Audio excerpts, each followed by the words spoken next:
Эпитет. Эпитет сөздердің бірінші мәнісінен ауысу ұсылы.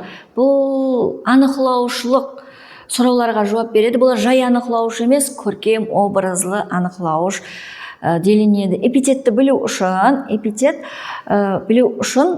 анықлауыштың сұрауын қоясыз. Ол көбінше атлықтан алдын келеді ғой. Анықлауыштың сұрауын қоясыз. Анықлауыштың сұрауын қойған уақытта әпуай қандай емес, көркем образлы, тәсірлі болу керек. Эпитетті айырғанда солай айырасыз. Мысалы, гүз далаларға, меуе ағашларына өзінің алтын сары бояуын жағып сырлап атыр деген мысал бар. Бұл жерде мысалы алтын сары бояуын жағып сырлап атыр, алтын сары бояу қандай?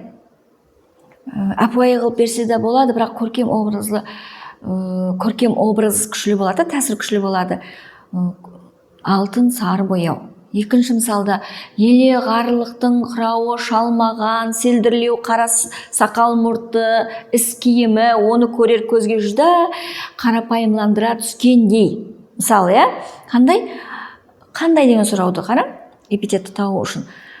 Еле ғарлықтың қырауы шалмаған, сақал мұртты айтып отты. Әпуай қылып ағармаған деп айтырған жоқ. Еле ғарлықтың қырауы шалмаған. Қырау, яғни ақ түседі, ақ болу керек. Бұл жердегі соншелі дәрежеде көркем суретлеп, образлы етіп қойыпты. Ақ деген нені? Бұл да эпитетке мысал бола алады.